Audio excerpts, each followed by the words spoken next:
Dinarayo ng mga deboto ang exhibit ng 100 imahen ng Santo Niño sa Pasay City.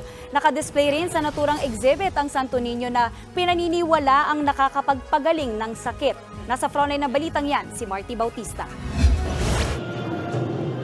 Iba-iba ang itsura at kasuotan ng Santo Niño na nakadisplay sa Cuneta Astrodome sa Pasay City bilang bahagi ng pagdiriwang ng pista ng Santo Niño. 100 imahen ng Santo Niño ang tampok sa exhibit.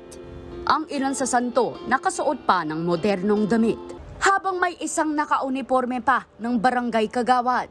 May iba rin na kulay itim, kulay puti at nakasakay pa sa kabayo at motor. Nagsimula ang tradisyong ito noong 1978. Kung dati nasa 30 hanggang 40 lang ang kumakatawan sa Kongregasyon del Santísimo Nombre del Niño Jesus, ngayon mas lalo pang dumami ang deboto ng Santo Niño.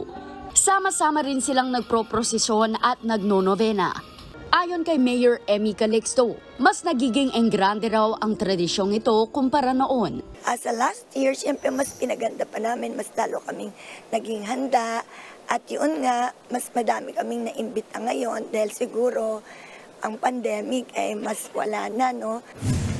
Bukas sa publiko ang exhibit hanggang January 28 mula alas 8 ng umaga hanggang alas 8 ng gabi. Message ko para sa ating lahat na sana ang lahat ng mga ating dalangin sa ating mga Santo Niño ay ating makamtan sa lalong madaling panahon. Makikita mo dito that ang ginawa namin dito not only to make exposition or exhibit, kundi meron kaming 9 days novena. We invite bishops and cardinals to officiate in this mass, parang ganyan. Parang talagang it's a religious event. Makikita rin sa exhibit ang Santo Niño de Atocha na pinaniniwala ang nagpapagaling ng sakit. Ayon kay Noli, isa sa founders ng kongregasyon, natulungan ng Santo Niño na mabuhay pa ng 8 taon ang kanyang nanay na nasa huling stage na ng cancer. Ang dasal ko, if it is really her time, give us time na matanggap na namin. Pero not so soon, sabi kong ganyan. Would you believe, with no medicine at all, even ang doktor niya nagtataka, with no medicine at all, 8 years nabuhay pa siya at wala siyang nararamdaman sakit.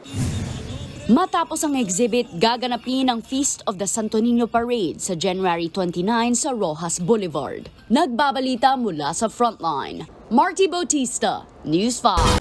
Mga kapatid, Maui David po. Simula ng inyong araw na may alam at may pakialam sa mga may init at umaaksyong balita sa bansa.